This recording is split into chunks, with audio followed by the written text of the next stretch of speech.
Hello అండి. Hello లైన్లో ఉన్నారు మాట్లాడండి. సార్ నమస్తే సార్. నమస్కారం అండి. ఇప్పుడు ఆ సార్ ఇంటి దగ్గరే ఉన్నాను నేను. ఇప్పుడు సార్ మరీ చీకట్టుగా అయిపోయిందండి మొత్తం. అలాగే ఎందుకంటే వీళ్ళు ఒంటరిగా ఆడవాళ్ళు ఉన్నారు, ఇది అరాచకంలాగా అయిపోతుంది. దానికి మనం సపోర్ట్ చేయకూడదు.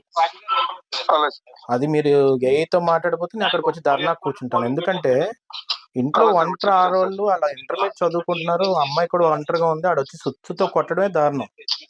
అలాగే సార్ దాంతో పాటు చీకట్టుగా పెట్టేసి ఈ రోజు లైన్ కట్ చేస్తే ఆడవాళ్ళకి ఏమవుతాయి, ఏమైనా అవుతాయి? అలాగే ఇప్పుడు అంటే కంప్లైంట్ ఉంది కదా అని చెప్పి కంప్లైంట్ వేస్తూ కూడా ఆలోచించాలండి. అలాగే సార్. లేకపోతే నేను ఇంకా మేము పొలిటికల్ గా మేము దిగవలసి వస్తుంది. ఎందుకంటే వాడు వచ్చి సొత్తుతో కొడుతున్నప్పుడు క్లియర్ గా చెప్పాడట నా పొలిటికల్ బ్యాక్గ్రౌండ్. మనం కొంచెం ఏంటి పొలిటికల్ బ్యాక్గ్రౌండ్ ఉన్నా, ఇన్ఫ్లుయెన్స్ ఉన్నా, ప్రెజర్ ఉన్నా కానీ ఇంట్లో ఒంటరిగా ఆడవాళ్ళు ఉన్నారనేది గుర్తుపెట్టుకోవాలండి. ఆడవాళ్ళకి లక్షణం లేనప్పుడు ఇంకెందుకని మనం మన పిల్లలు కూడా చదువుకునే పిల్లలు, మాకు వెనకాల మగ పిల్లలు అనేది ఎవరు లేరు. మగ దిక్కు లేదు. పిల్లలు పెట్టుకుని ఏ కూలి నాలు చేసుకుని బతుకుతున్నాను. పిల్లలు పెట్టుకొని మెడికల్ షాప్ లో చేసి దాన్ని ఇంకా అలాగే అది చేసుకుని పిల్లలు అయితే చేసుకుంటున్నాను సార్. ఇంకా welcome back to V news. అధికార పార్టీ ఎమ్మెల్యే వైసీపీ నాయకుల అండదండలతో నీచమైన అరాచకాలు. భర్త దూరమైన కూలి పనులు చేసుకుంటూ తన ఇద్దరి ఆడపిల్లల్ని పెంచుకుంటూ జీవిస్తున్న ఒక మహిళపై కుటుంబ సభ్యులే దాడికి దిగిన సంఘటన స్థానికంగా సంచలనం రేపింది. నర్సీపట్నం మున్సిపాలిటీ 28వ వార్డులో నివాసం ఉంటున్న మహిళ భర్త చనిపోయి 8 సంవత్సరాలయ్యింది.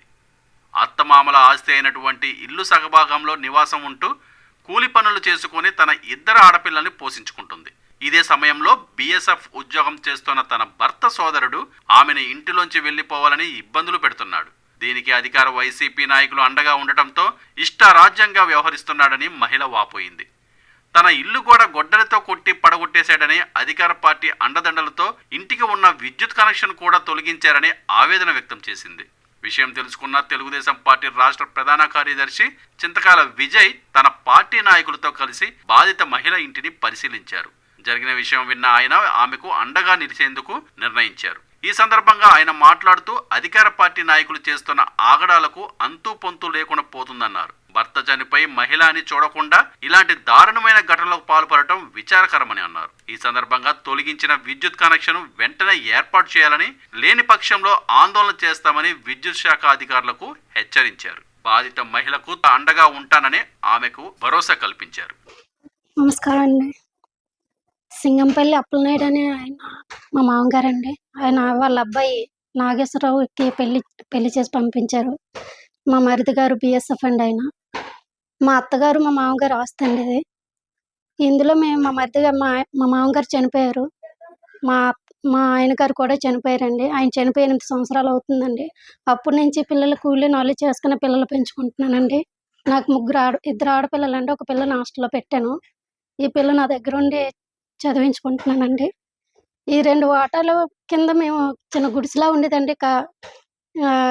కమ్మల ఇల్లులా ఉండేది. అది కారుస్తూ ఉంటే పెద్దలు వచ్చి కొద్దిగా రేకేసుకోమని చెప్పారు.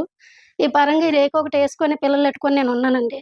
ఆయన వచ్చినప్పుడల్లా గొడవ పెట్టి ఇది నాది, నీకు సంబంధం లేదు, నువ్వెవరు అని చెప్పేసి నన్ను ఇబ్బందులు పెట్టి చాలా ఇది చేశారండి. అలాగని చెప్పి ఆ సైడ్ వదిలేసానండి. సైడ్ నేను పెట్టుకున్నా. ఆ లోపల తీసుకొచ్చి మా అత్తగారు మా మరిది గారు వచ్చి ఇలా పొడిచేశారండి. ఈ ఇంట్లో ఉండడానికి కూడా చాలా భయంగా ఉంది. ఇద్దరు ఆడపిల్లలతో నాకు ఏది న్యాయం జరగలేదు. మా మరిది గారికి వైఎస్ఆర్ వాళ్ళు నాయకులు ఎవరో ఉన్నారని చెప్పారు. వాళ్ళకి సాయం చేస్తున్నారు కదా తప్ప నాకెవరూ చేయలేదండి. నా ఇద్దరు ఆడపిల్లలతో నేను ఎలా బతకాలో నాకు అర్థం కాలేదు సార్. నాకేదైనా న్యాయం చేయండి. ఇవి కరెంటు వైర్ ఏమో మొన్న వచ్చి కరెంటు వైర్ మొత్తం మీటర్ పీకేశారండి. అది పీకేసి కూడా ఇంక మేము ఉండడానికి కూడా ఏ ఆధారం లేకుండా చేస్తారు. ఇద్దరు ఆడపిల్లలతో నేను ఎలా బతకాలో కూడా తెలియట్లేదు. నాకు వెనకాల ఎవరూ లేరు. నేను నా పిల్లలు. ఇంకంతకు మించి ఏం చేయాలి సార్? నాకు ఏ ధైర్యం లేదు. ఆ అబ్బాయికి ఎవరో సపోర్ట్ ఇచ్చి వైసీపీ నాయకులు ఎవరో ఉన్నారు ఆయన సపోర్ట్‌గా. అందుకే ఇవన్నీ ఇలా చేస్తున్నాడు. వచ్చినప్పుడల్లా నన్ను ఇబ్బంది పెడుతున్నాడు. మొత్తం అందరూ వైజాగ్‌లోనే ఉన్నారండి. ఇప్పుడు ఒకటే ఏంటంటే మీరు ఒంటరిగా ఉన్నారని వాడు అవును రాజకీయ సార్. సపోర్ట్, వైఎస్ఆర్సీపీ సపోర్ట్ తీసుకుని వచ్చి కొట్టాడు. ఇంకా అదే చేస్తున్నాడండి ఆయనైతే. నాకు ఏ రకంగా న్యాయం జరగట్లేదండి. పిల్లలతో ఇబ్బంది పడిపోయి చాలా ఇంకా భయమేస్తుందండి. లేదు ఇంక నువ్వు భయం మైండ్ లో తీసేసి వాడు ఎవడైతే కొట్టాడో వాడికి తగిన శాస్తి తగులుతుంది, దాంట్లో డౌట్ లేదు. కానీ ఈ విధంగా అరాచకం చేయడం చాలా దారుణం. అసలు దేవుడి గది ఉంది, ఏం పట్టించుకోలేదు చూడు. కరెంట్ కూడా కట్ చేస్తాం. కరెంట్ వైర్ కూడా లాగేశారండి. ఇప్పుడు భయం వేస్తుంది ఉండడానికి కూడాను. ఉదయం నుంచి కూడా నాకు మన నాయకులు కానీ వీళ్ళందరూ ఒక వీడియో చూపెట్టినప్పుడు ఎంత రాచుకుంటే వీడియోలోని ఒక వైఎస్ఆర్సీపీ సపోర్ట్ తోటి ఒకళ్ళొచ్చి ఒక సుత్తి పట్టుకొని డైరెక్ట్ పెద్ద సుత్తి పట్టుకొని దాన్ని ఇక్కడికి తీసుకొచ్చి ఈ గోడని ఎలా పగలగొట్టాడు చూడండి. కొట్టినప్పుడు క్లియర్గా కూడా చెప్తున్నాడు, నాకు వైఎస్ఆర్సీపీ సపోర్ట్ ఉంది, నాకు ఎమ్మెల్యే సపోర్ట్ ఉంది, రాజకీయ సపోర్ట్ ఉంది, మీరు ఏం పేకలేరని చెప్పి మాట్లాడుతున్నారు. ఇక్కడ ఇంట్లోని ఒంటరిగా ఒక ఆమె వాళ్ళ ఇద్దరు ఆడపిల్లలతోటి చదివించుకొని పని చేసుకుంటూ ఆమె సెల్ఫ్ కాన్ఫిడెన్స్ తోటి ఈరోజు ఆమె వెళ్ళి పని చేసుకొని బతుకుతుంది, ఆ ఆడపిల్లల్ని పోషిస్తుంది. ఈరోజు ఆ సుత్తి పట్టుకొని అది ఎరకొడుతున్నప్పుడు ఆమె మానసిక సంఘర్షణ కానీ ఎలా ఉంటుందో ఒక్కసారి కూడా జనాలు ఆలోచించవలసిన అవసరం ఎంతైనా ఉంది. ఎంత అరాచకం అంటే ఒంటరి ఆడపిల్లలు కనబడితే చాలు ఆ ఇంట్లో కరెంట్ కట్ చేయించడం. ఏం వైఎస్ఆర్సీపీ ప్రభుత్వం అండి ఇది? ఈ ఎమ్మెల్యే ఏం చేస్తున్నాడండి? మొన్న ఒక రోడ్ ఓపెనింగ్ అని చెప్పి సందర్శనార్థం అని చెప్పి చిన్న చిన్న పిల్లలందరినీ తీసుకెళ్లి ఎండలో కూర్చోపెట్టడం, ఎండలో నించోపెట్టడం. ఈ రోజు ఒంటరిగా ఉన్న ఒక ఆడామ మనం రెస్పెక్ట్ ఇవ్వాలి ఆడపిల్లకి. ఈ రోజు ఇద్దరు ఆడపిల్లలు కూడా ఆమె సెల్ఫ్ కాన్ఫిడెన్స్ తోటి వర్క్ చేసుకుంటూ ఈ రోజు చదివించుకుంటూ ఎంత కష్టపడుతుంటే కనీసం జాలి లేక ఈరోజు ఆ సుత్తి పట్టుకొని వచ్చి తను బద్దలు కొడుతున్నప్పుడు అలాంటివి చూసినప్పుడు తను హెల్ప్ చేయడం అనేది ఎంతకంత దారుణమైన విషయం ఒకసారి ఆలోచించాలి. దీంతో పాటు ఏం చేస్తున్నాడండి, ఒక లైన్ మ్యాన్ పంపించి ఏఈకి ఫోన్ చేపించి ఎమ్మెల్యే ఆఫీస్ నుంచి ఆ వ్యక్తి ఎవరైతే పగలు కొట్టారో వైర్ కట్ చేపిస్తాడా? వైర్ కట్ చేపిస్తే చూడండి ఎంత చీకటిలోని ఇప్పుడు 18 సంవత్సరాల నుంచి ఈమె ఇంట్లో ఉంటుంది, గదిలో ఉంటుంది.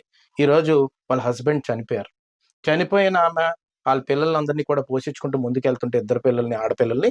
ఈ రోజు ఈ అరాచకం ఎంతవరకు కరెక్ట్ అనేది ఆలోచించవలసిన అవసరం ఎంత ఉంది. టౌన్లో కూడా ఆడపిల్లలకి రక్షణ లేకుండా పోయింది, నియోజకవర్గంలో రక్షణ లేకుండా పోయింది. అందుకు ఇలాంటి వాళ్ళందరికీ కూడా మనం అండగా నిలవలసిన అవసరం ఎంతైనా ఉంది. ఇప్పుడే ఏఈకి కూడా ఫోన్ చేస్తే ఆయన ఎత్తట్లేదు. లైన్ మ్యాన్కి చేసి క్లియర్గా చెప్పడం జరిగింది. చెప్పిన తర్వాత ఇప్పుడు ఏదో చేస్తానంటున్నాడు, కానీ తన ప్రెజర్తో మాట్లాడుతున్నాడు. నాకు ఎమ్మెల్యే ఇంటి నుంచి ప్రెజర్ వచ్చిందనే టైప్లోనే మాట్లాడుతున్నాడు. కాబట్టి నేను ఒకటే చెప్తున్నాను, ఎమ్మెల్యే గణేష్, ఇలాంటి అరాచకాలు చేసిన వాళ్ళని, ఆడపిల్లలను హింసించాలని ప్రయత్నించే వాళ్ళని, ఒంటరిగా ఉన్న ఆడపిల్లల మీద వచ్చి కీచకల్లా పడితే మాత్రం మేము అందరం కూడా ఆడపిల్లలకి అండగా ఉంటాం అనేది మాత్రం గుర్తుపెట్టుకోవాలని చెప్పి ఈ సందర్భంగా హెచ్చరిస్తున్నాను. నిరంతర వార్తా సమాచారం కోసం మా వి న్యూస్ ఛానల్ సబ్స్క్రైబ్ చేయండి. నోటిఫికేషన్ కొరకు బెల్ ఐకాన్ని యాక్టివేట్ చేయండి.